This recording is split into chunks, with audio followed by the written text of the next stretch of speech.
Buenas tardes, aquí estoy con la artista Maruja Herrera en su casa taller.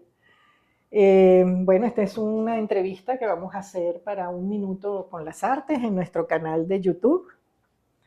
Y bueno, presento primero a Maruja, aunque aquí en Venezuela pues todos la conocemos. Bueno, Ella es una referencia, como decía, en nuestro ámbito cultural, especialmente en las artes plásticas, por su trayectoria como ceramista, como escultora, colajista, dibujante, restauradora, y también es docente, es profesora, hace varios talleres en los diversos medios que ella maneja.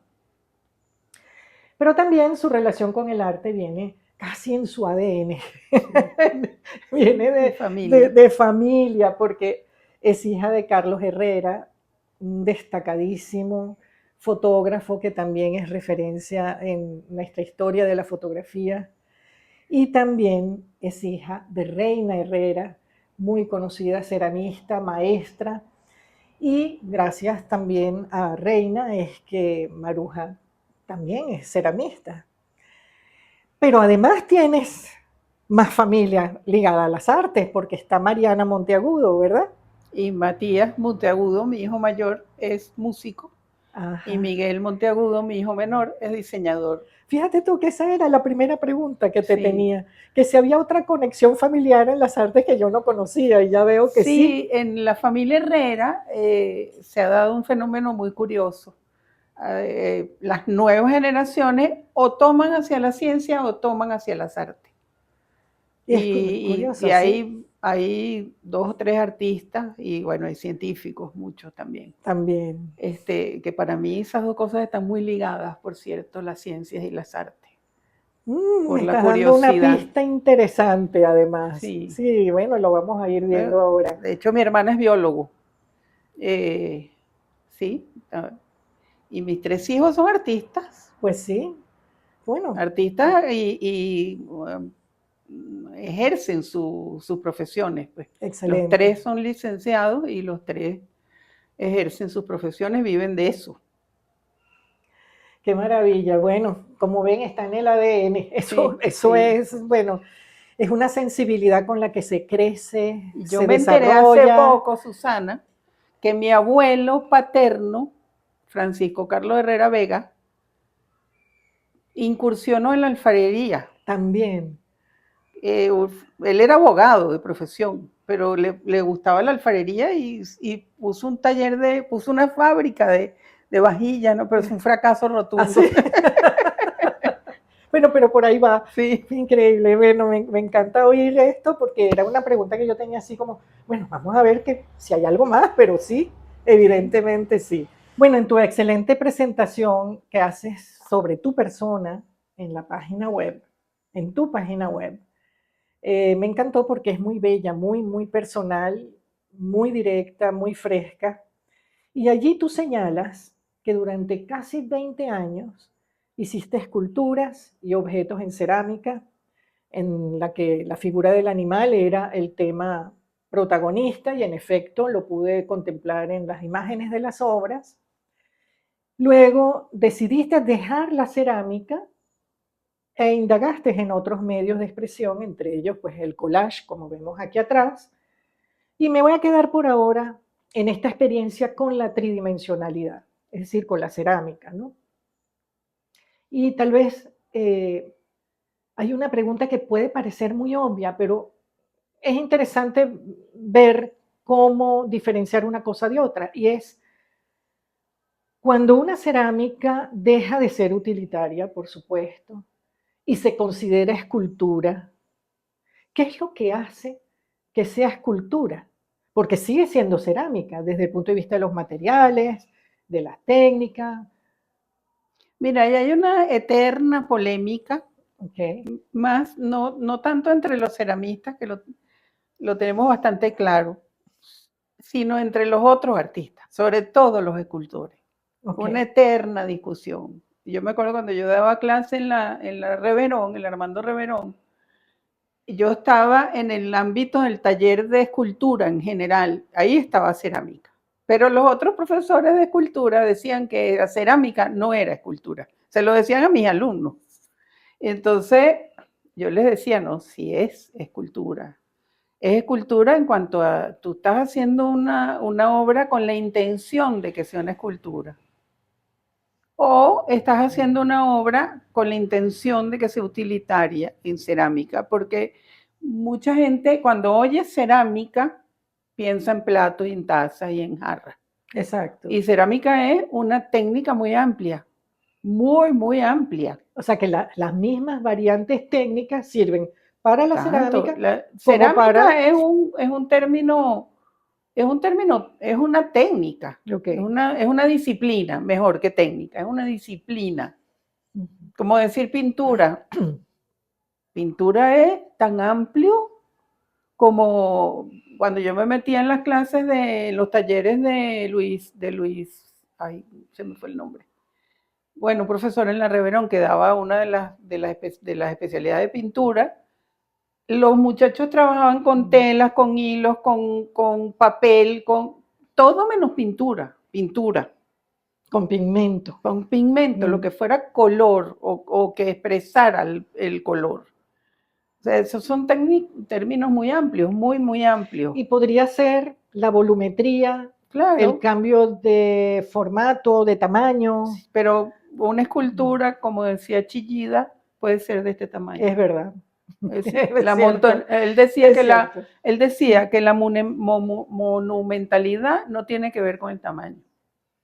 Por lo tanto, lo que clasificaría una pieza como escultura no sería en verdad el tamaño, pero sí esa intencionalidad de crear una forma determinada.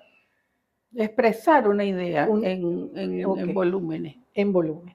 Porque pero al final es eso, al final, bueno, sí. Por lo menos en mi caso, al final es eso, es expresar una idea que tengo en la cabeza y el medio que uso para expresarla es la cerámica. Y claro, obviamente sin un fin utilitario, que es otra cosa. Obviamente. Es otra cosa. Obviamente. Sí. Bueno, qué bueno haber despejado pues estas cosas, ¿no?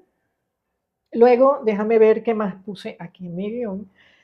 A ver, en el portafolio de tu página web se pueden ver varias piezas que has hecho en cerámica entre 1988, no soy tan vieja. No, 1988 y 2013, que será el año que de alguna manera determina pasar a otro medio expresivo. Ahora, al verlas, pongo aquí esas piezas de cerámica, sí considero que son esculturas, considerando su volumetría, considerando los temas, la manera sintética de trabajar las formas es muy bella, muy interesante, y el tema de lo orgánico. Además de lo animal, hay como otras formas que sugieren elementos orgánicos, ¿no? Tal vez vegetales, en fin. Siempre me ha interesado el tema de la naturaleza y de la conexión, y ahorita la mucha desconexión que hay entre el ser humano y la naturaleza, que es de donde venimos. Claro. Y yo veo esa conexión, lo que pasa es que ahora sí me saltaría de mí. Yo veo una conexión realmente desde tu época como ceramista, en el que estás tocando esos temas, con lo que estás haciendo actualmente. Hay una conexión tremenda donde lo orgánico está presente siempre. Que yo no me había dado cuenta de eso, muérete. Yo me di cuenta de eso cuando empecé a hacer la página web con la persona que me la hizo, conmigo. Cuando empecé a escribir fue que yo me di cuenta de eso, de esa conexión. O sea, que yo no había dejado de hacer lo mismo. No. Yo seguía haciendo lo mismo. De alguna manera, sí, pero hay como unas variantes interesantes, pero sí hay lazos comunicantes en los medios. Sí. Bueno, nos hemos adelantado un poquitito, porque claro, yo quería, digamos, seguir con la cerámica para luego pasar a esas otras cosas. Y es, fíjate, de alguna manera sí está ligado. Yo veo una relación entre la cerámica de Reina Herrera y la cerámica de Mariana Monteagudo. Hay un interés en ambas, cada una en su estilo que las distingue, con las caras, con las cabezas. Pero tú no, tú te vas por lo animal, Sí, te vas por lo orgánico, te vas incluso a veces por lo microscópico, según, tal sí. vez no en la cerámica, pero sí en otros medios. Y en la cerámica sí, vemos las formas rotondas de los animales, de algunos elementos vegetales. Entonces quería ver cómo ves tú esa conexión de esa misma manera. La verdad es que nunca lo había pensado. Ah, Y no fue adrede, o sea, sí.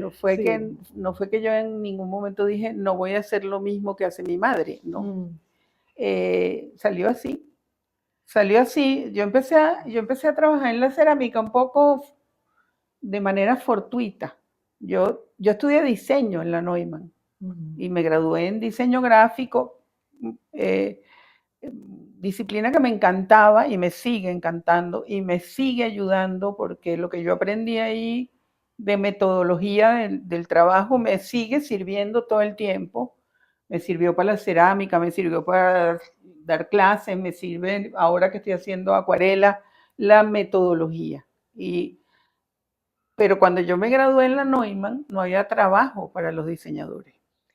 Pero es verdad que había esa interrelación entre medios, había la posibilidad de pasar y aprender de cada uno de esos Sí, sí, medios, sí, ¿no? sí. Esa escuela era maravillosa Sí, y aprendimos muchísimo todo. Todo el que se graduó de la Neumann lo dice. sí. Pero no había trabajo. Entonces, una Navidad, mi madre me dijo, ella tenía su taller aquí, yo vivía en otra parte, me dijo que empezara a hacer algunas cosas para vender en Navidad. Por supuesto, yo había incursionado en la cerámica desde siempre, porque yo casi nací en ese Claro, taller. A claro. mí me criaron con cerámica. Pero ahí lo empecé a hacer más metodológicamente, para vender, para tener un producto que vender. Y empecé poquito a poco a meterme en la cerámica y ella me fue empujando un poquito para que me siguiera metiendo. Y después terminé metida pata y cabeza en la cerámica y me encantaba. Me encantaba y me encantó mucho. Yo di clase en la Armando Reverón por 15 años.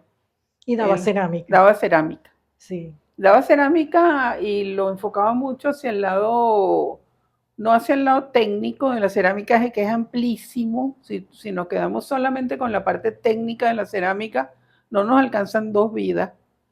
Yo lo enfocaba hacia el lado expresivo y por el camino los muchachos iban aprendiendo técnica. Eso fue muy, muy gratificante para mí. Pero yo nunca dejo de lado que yo estudié primero diseño. Claro, Eso siempre está presente, qué bueno. siempre. Ok, ok. También, bueno, todos estos son datos que yo te recomiendo visitar la página web de Maruja. Gracias. Tú hablas mucho, o en algún momento tú hablas de la experiencia que tuvieron en Turgua, y en efecto, Sí, recuerdo que hace años habían eventos con ceramistas, sí, había dos encuentros al año. 2 encuentros al año. Nunca los llamamos feria, aunque ahora era un evento con la intención de vender, pero siempre los llamamos encuentros. Y éramos como 8 ceramistas, 2 orfebres, había artesanos del Amazonas. Era súper interesante. Fíjate, a mí, cuando yo entré en el grupo Turgua, eso me obligó a mí a hacer una producción especial, porque yo no podía vender escultura ahí. No era la intención Era vender cerámica utilitaria. utilitaria. La gente iba a comprar cerámica utilitaria. Y mis compañeros, que eran Guillermo Cuellar, Giliola Kaneski, Charlotte Demeter, todos ellos eran ceramistas utilitarios. Y la gente iba con el dinero en el bolsillo para comprar cerámica utilitaria. Entonces eso me obligó a mí a una producción diferente de lo que yo estaba haciendo. Y lo lograste Y lo hacer. logré, lo logré. Entonces fue muy interesante porque esa obligatoriedad me hizo utilizar la metodología Ajá. que yo había aprendido para producir piezas utilitarias, que no eran tazas y porque yo nunca fui buena tornera y no me interesaba además.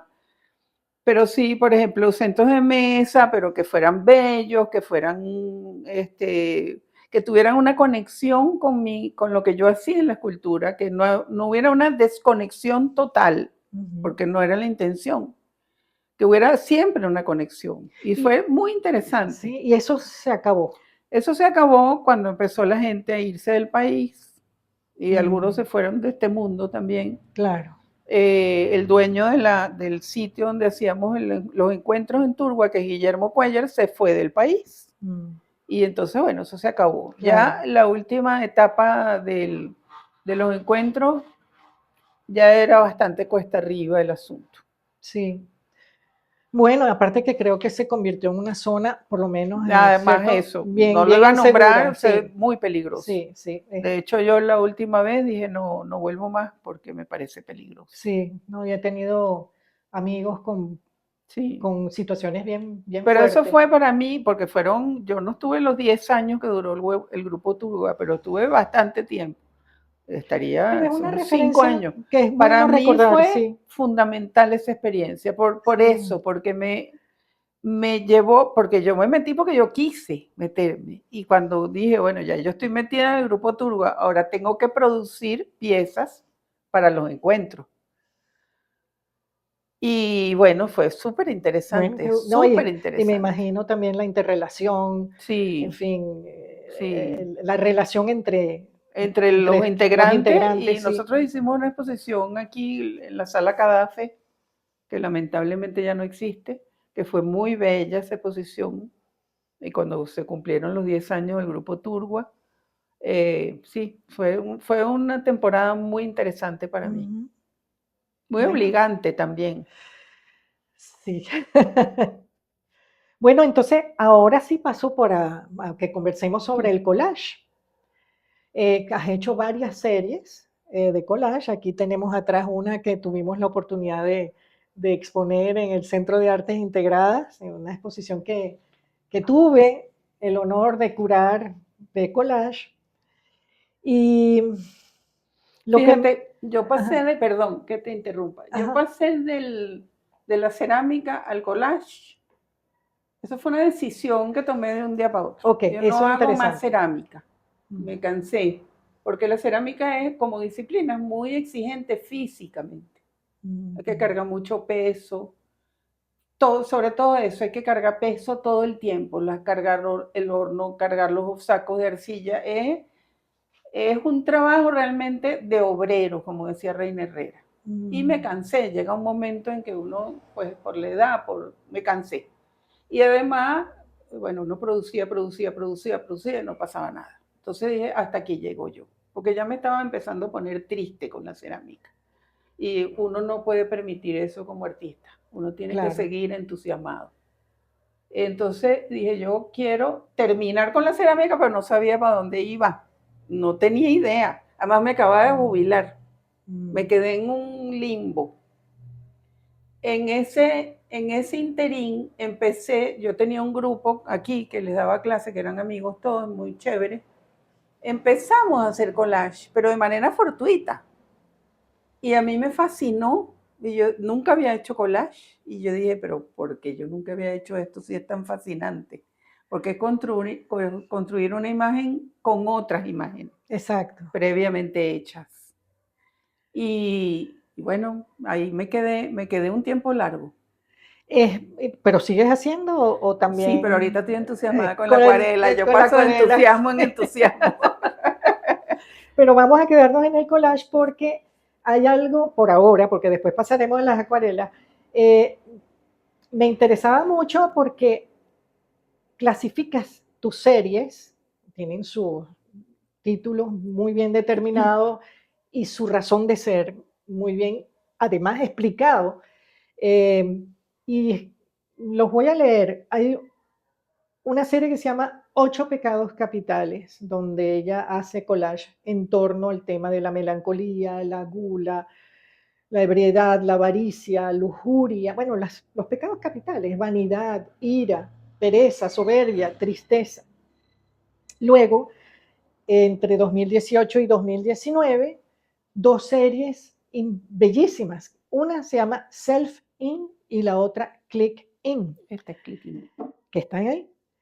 Y lo interesante es la reflexión que ella hace en torno de cada serie. O sea, cada una motiva una importante razón de ser, de por qué lo hace, qué implica en ti el hacerlo, y lo escribes muy bien en la página web. Gracias. De hecho, me gustaría tomar unos minutitos para citar lo que tú escribes. En Self-In dices, esta es una serie de autorretratos en collage basándome en algunas premisas. Siempre me he sentido un bicho raro y he llegado a la conclusión de que todos sentimos eso y sin embargo somos parte de un grupo humano, nos gusta y lo necesitamos. Y más adelante sobre esa serie dice, allí caben los monstruos aterradores que llevamos dentro y lo sublime. Somos el producto del azar. O sea, allí hay toda una... ¿Y tú sabes cómo nació esa serie? Ajá. Esa serie es muy interesante, cómo nació. Yo en esa época nadaba en una piscina aquí cerca. Y nadaba en la mañana, temprano. Y entonces todo el ámbito de la piscina, las tumbonas y todo eso estaban vacíos. Yo nadaba solita en la piscina, para allá y para acá. Pero siempre había una persona, sobre todo las mujeres, aunque el hombre también lo hace. Salía una mujer de la clase de funcionales y se sentaba en la tumbona y me ignoraba. Se ve que yo estaba medio desaparecida ahí en la piscina. Y empezaban a hacerse selfies. Ajá. Para mí el selfie es un fenómeno que me ha dado muchísimo que pensar. Porque en el selfie todo el mundo busca su ángulo más bello. Entonces se sacaban cientos de selfies. Disparaban, veían, borraban otra vez, tacata, y ponían una sonrisa. Y yo ignoraba totalmente allí viéndolas, ¿no? Mientras nadaba. Y entonces empezó esa reflexión acerca de qué es lo que nosotros queremos proyectar hacia afuera, como físicamente, que creo que en esta época estamos muy tomados con eso, con el asunto de la belleza, sí. Y más que nunca con el modelo de belleza. Más que cuando yo estaba joven, que ya era fuerte. Y entonces empecé a hacer unos collages donde la cara, no los tengo aquí cerca, pero bueno, se ven en la página web. Sí, lo buscaremos. La cara es recortes de bichos, unos bichos que se llaman trilobites, que es unos bichos muy primitivos. Dicen que es los primeros organismos que hubo en la Tierra, organismos multicelulares. Ojo, me estoy metiendo en un campo biológico que yo no domino mucho. Pero allá está lo biológico y entonces, lo orgánico. Y los cuerpos son, yo agarré un libro de Holbein, que es el que hizo todos los retratos en la corte del rey Enrique VIII, creo. Los cuerpos son bellísimos, sí, porque son unos trajes de corte bellísimos y la cara son esos monstruos. Y me acuerdo de un amigo que me dijo, pero ¿cómo tú, eso es tu autorretrato, te ves así? Le dije, todos tenemos eso adentro, todos tenemos cosas raras adentro. La cosa rara que no reconoces, que no quieres reconocer, la tenemos adentro. Y eso disparó esa serie. Y de ahí vino después la otra, Click In. Después vino la otra, Click In.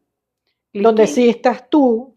Click In, yo parte de una foto que yo me tomo en el espejo. Exacto. Porque aquí la premisa es, ¿cómo creo yo que Susana me ve a mí? ¿Qué es lo que Susana ve en mí? Entonces, la maruja nadadora, la maruja, que es el primero que hice, es la maruja iracunda, se llama Mar Embravecido. Así me veo yo cuando me pongo brava. ¿O tiene algo que ver con los 8 pecados capitales de alguna manera y otra liaison? Es que todo está ligado. Sí. Y el último fue que se llama De la China viene un barco cargado de. Eso lo hice en plena pandemia, por supuesto. Ajá, sí. Sí, se ve. Aunque la gente ve aquí cuchillos, ve dagas, a mí me divierte siempre eso que ve los demás. los demás siempre ven algo que uno no ve. Un poco de inyecciones ahí. Y son inyecciones, porque en esa época no solamente pensábamos en vacuna, y la Pfizer, y la otra, y la otra. Entonces Sí. estábamos tomados por esa idea. Sí, sí. Y bueno, aquello es... No sé si se ve, pero... Bueno, a mí me gusta mucho la jardinería, esa es mi otra pasión. Ahí están los insectos, ahí Y está lo orgánico. Eso, los insectos y los organismos, es porque a mí me divertía mucho en la época que empezó la pandemia, que la gente se desinfectaba y creían que estaban totalmente desinfectados. Y resulta que nosotros siempre tenemos organismos encima. Así como tenemos imágenes feas de nosotros, tenemos bichos encima. Bueno, de verdad, tú tocaste algo que iba a mencionarte después, que es que hay muchas de esas figuras tomadas del medioevo, ciertas referencias tal vez religiosas en algunos casos, los trajes, en fin, hay una iconografía medieval mezclada con reflexiones personales, atuendos, trajes, en fin, el mundo de la caballería también. Sí, pero no es adrede. A mí me atrapa la belleza de una imagen. Y la belleza del papel, además, me di cuenta de eso. Entonces, no todos los libros, no todas las revistas, no todas las imágenes me sirven para hacer collage. En eso me he vuelto así como un poco exquisita. Porque si uno escoge un papel muy brillante, los brillos te molestan mucho, por ejemplo. Y entonces me fijo más en lo bello de la imagen que más si es religioso, eso no me interesa para nada. Me interesa la imagen, o sea, bello es una palabra muy grande, pero me atrapa la imagen que quiero recortar. Y es interesante porque a través de eso creas otra imagen a partir de la relación entre los papeles cortados, ¿no? Sí. Y luego hay collage como estos que están montados, otros que están en cajas, y de las cajas pasas a los jardines transparentes, que es otra manera de trabajar el recorte, la transparencia, los elementos orgánicos, los elementos vegetales, y además con cierta movilidad, como dándole chance al aire a que también intervenga. Es un pase interesante del collage a esta especie de obras ensambladas, pero con el dibujo. Sí. Y de ahí pasas, en efecto, a hacer ya dibujo y acuarelas. Sí. Sí, no, yo empecé yo no me acuerdo en qué momento, en qué etapa empecé con los jardines transparentes, pero es un poco esa idea, unir la idea que a mí me gusta muchísimo la jardinería, es mi otra pasión, con la idea del dibujo. Y entonces, un poco tú te llevas un pedazo de jardín para tu casa. Y ese jardín se mueve, como todos los jardines los mueve el viento, etc. Y lo desarrollé por un tiempo largo, los jardines transparentes. Eso requirió mucha metodología para encontrar los materiales adecuados. Por ejemplo, encontrar la tinta negra que me sirviera en ese material que es acetato. Sí. Eso fue una investigación, yo no sé cuántas tintas compré yo, cuántos marcadores compré, hasta que no sé por qué encontré en Mercado Libre una tinta que se usa para los sellos que se le ponen a los productos que van a las neveras. ¿Cómo llegué yo ahí? No sé. Pero eso es metodología. Y esa tinta que encontraste la hay no solamente el negro para las líneas, sino para el color. Negro, solo en negro. Solo en negro. Entonces después tuve que investigar para el color. El color fue más fácil, pero el negro era crucial, que no se fuera con el agua, que no se raspara con la uña, porque es un material muy frágil el acetato. Y después todo el montaje en la caja, todo eso fue muy interesante el proceso. Lo disfruté mucho. Qué bueno. Porque casi son como pequeños móviles. Sí. transparentes, y allí está lo biológico. Sí. De alguna manera expresiva, no necesariamente que tengas que saber de ciencia, como tú dijiste, que no te quieres meter en terreno, pero hay una connotación biológica fortísima, Sí, que también lo hay en los dibujos y en las acuarelas, porque en los dibujos están las formas, están todas esas, uno siente los bichitos, sí, los sí, sí, bichitos, sí. No, pero y la también, acuarela es muy orgánica. y la atmósfera que creas con el color, gracias a la acuarela, y yo me imagino que el papel también, el tipo de papel ayudará mucho a darle esa, Ahí tuve que investigar otra vez, ajá, porque porque la se acuarela es siente, exigente. La acuarela es muy exigente en eso, en cuanto al tipo de acuarela que estás usando. Es exigente y cara, porque tienen que ser materiales de muy buena calidad. No la acuarela no admite términos medios. Tiene que ser un papel de buena calidad, de algodón, con un peso adecuado, porque lo mojas mucho, lo humedeces claro, es mucho. verdad. Y fíjate tú que ahí, un día de esto que estaba trabajando aquí, me di cuenta de una conexión que tiene la acuarela con la cerámica. Ajá, ajá, qué bueno, me gusta El color. que nos expliques eso. Ajá. En Sí, cerámica, tú solamente sabes cómo te quedó el color que pusiste ahí hasta que lo sacas del horno. O exacto. sea que tienes que tener paciencia sí o sí. Solamente ahí tú puedes saber si ese azul que pusiste salió azul o le dio la gana de salir de otro color porque la cerámica es así. Y en la acuarela tú solamente sabes qué quedó en el papel cuando se seca. Cuando se seca completamente, que tú sabes qué fue lo que tú hiciste ahí. A ciencia cierta, pues, porque tienes una idea, por supuesto, no es que es Sí, magia, pero el secado en la acuarela a mí me recuerda mucho el proceso de la cerámica, el tener que tener paciencia. Es más, aplico la misma metodología. Cuando yo hacía cerámica, yo no aguantaba la impaciencia, entonces empezaba a meterle mano a las piezas cuando estaban todavía muy húmedas y las echaba a perder. Entonces lo que yo empecé a hacer es que empezaba 2 o 3 piezas a la vez. Entonces mientras esta se secaba yo estaba con estabas en esta. esta, sí. Y entonces eso me permitía a mí trabajar mi impaciencia. Y con la acuarela hago lo mismo. Yo empiezo 2 o 3 acuarelas, 4 o 5. Ahora, a esa le superpones, en el caso que tienen dibujo, le superpones el dibujo, la Eh, línea, sí, las sí, figuras. sí. Tengo 2 o 3. Eso es una serie que estoy empezando, que llamo Bichos. Vuelta Ajá. otra vez a los animales. Es que uno Sí. nunca se sale del tema. Que sí, que le meto línea después. Ahora, ahí hay un metodismo, ahí sí se ve que dibujas con mucha paciencia y mucha delicadeza. Es que a mí me encanta dibujar. Qué bueno, sí. Cuando yo dejé la cerámica, lo único que yo tenía claro era que yo quería trabajar con materiales livianos y quería empezar a dibujar otra vez. Y bueno, mira lo que terminé haciendo al final. Pero no tenía ni idea para dónde iba.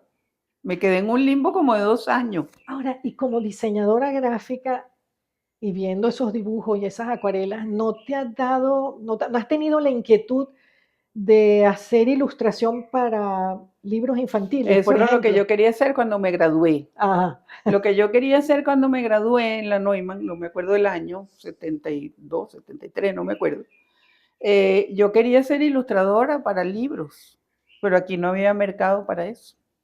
Muy poco. El banco del libro, muy Banco del poco. Libro, y no sé si era productores del libro, no recuerdo. No, no había, Creo que algo, pero Ecaré, sí, Ecaré. Ecaré, Pero sí. no, bueno, no lo desarrollé, pero siempre se me quedó ahí.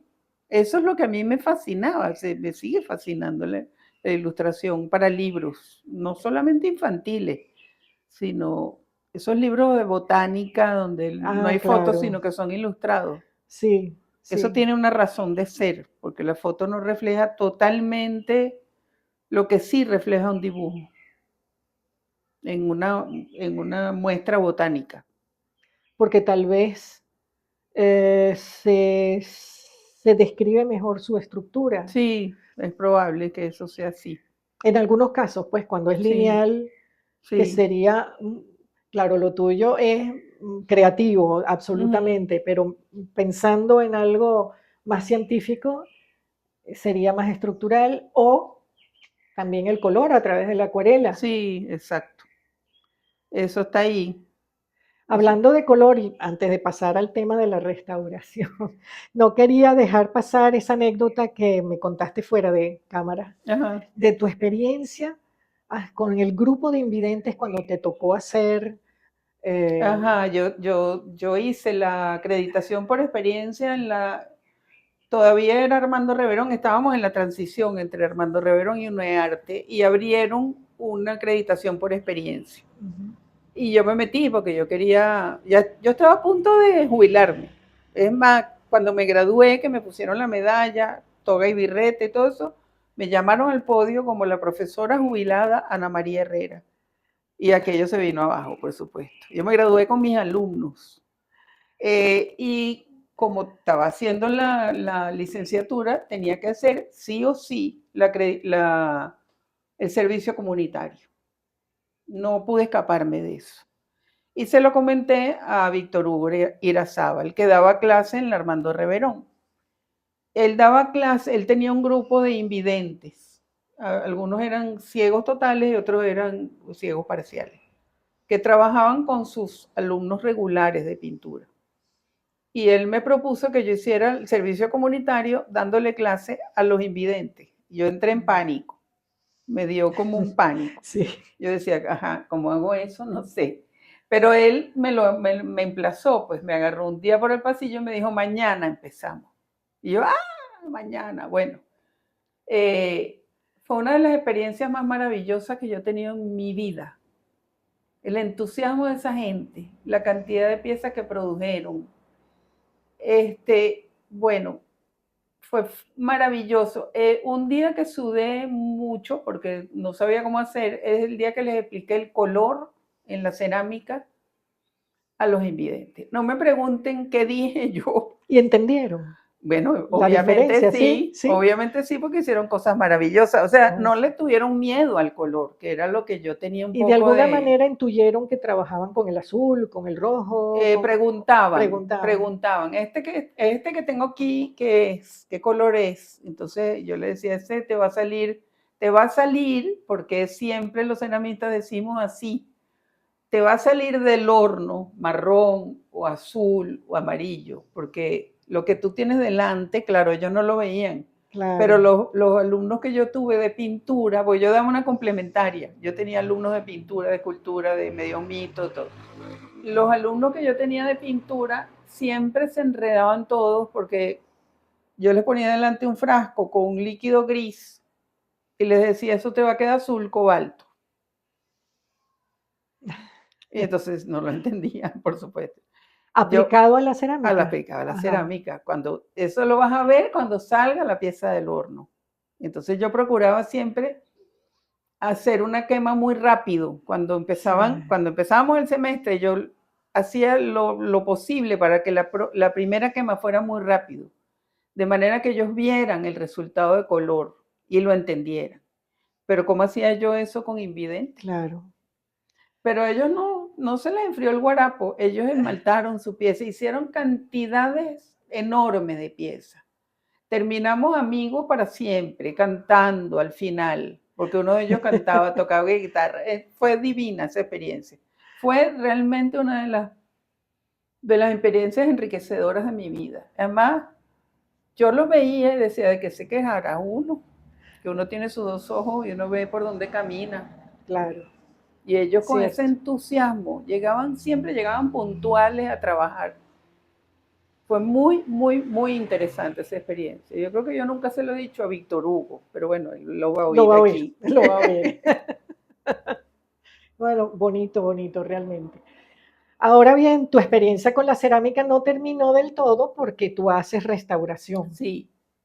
Y viendo también imágenes de tus diversas restauraciones, el que has reparado, por decirlo así, piezas de Tecla Tofano, de Seca, de Noemí Márquez, de Mariana Monteagudo, de Picasso, un plato. En esas piezas en particular, yo le digo así, hay un surcido invisible. Sí. Que me imagino que debe hacer Sí. un estudio de color, de manera de trabajar para, bueno, para que eso se ensamble de una forma realmente impecable, que no se Sí. nota nada.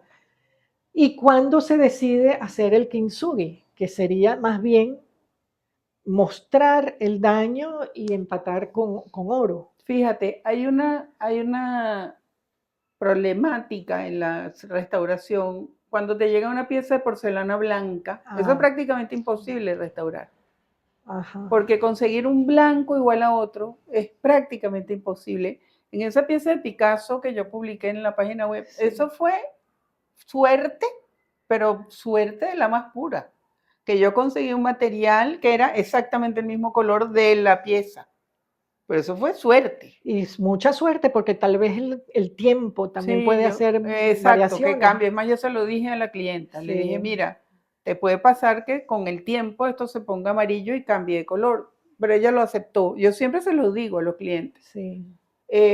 Entonces, cuando te llega una pieza de cerámica, porcelana blanca o porcelana negra, los colores muy netos, muy que la pieza toda es de un solo color, es prácticamente imposible hacer que esa restauración no se vea, que es lo que quiere la gente.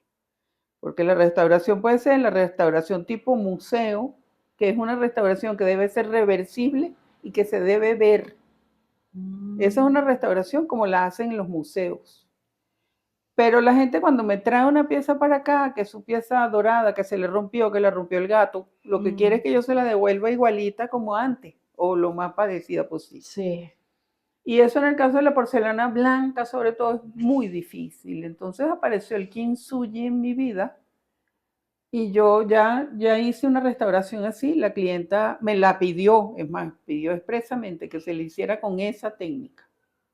Y ha sido muy interesante. Entonces empezó a surgir que la gente quería aprender a hacer el kintsugi. Y ahí hice un taller de kintsugi que fue divertidísimo, porque ellos empiezan rompiendo su pieza con un martillo. Para tener. Sí. Qué dolor, ¿no? Entonces hay que saber romper la pieza, porque si le das muy duro, la parte en muchos fragmentos y es dificilísimo. Y cuando se armarlo. pulveriza, y si se Tienes pulveriza. que rellenar pedazos. Entonces, bueno, es súper interesante en ese aspecto. Wow. Sí. Pero eso fue lo Y luego, ultimito. y conseguir el material. Debe Conseguir ser los materiales. súper costoso, sí. ¿no? No, pero bueno, nosotros no hacemos kintsugi con oro. No, Está nosotros bueno hacemos saberlo. kintsugi con dorado. Ok. Con polvos dorados. Se puede hacer con oro. Se consigue el oro en polvo, pero cuesta un dineral. Claro. No, ya me decía yo. No. Eso es dorado. Yo siempre se lo digo a la gente. Esto no es oro. Es más, si lo pones a la intemperie, cambia el color. Porque el sol cambia el color de Es esos interesante, dorados. ¿no? Porque es mucho proceso químico. Sí. Pero bueno, es bonito, es interesante. A mí la restauración me fascina, porque es reconstruir algo que si no, se va para la basura. Claro, no, imagínate. Es súper interesante, además es tan satisfactorio cuando uno termina la pieza que queda casi que perfecta. Bueno, Maruja, yo creo que le hemos dado la vuelta a todo lo que tú haces. Y creo que ha sido una conversación de verdad muy interesante. Creo que la gente la va a disfrutar, nuestro Ojalá. público. Y bueno, yo así espero, ¿no? Entonces, bueno, será para una nueva conversación. Nos despedimos aquí.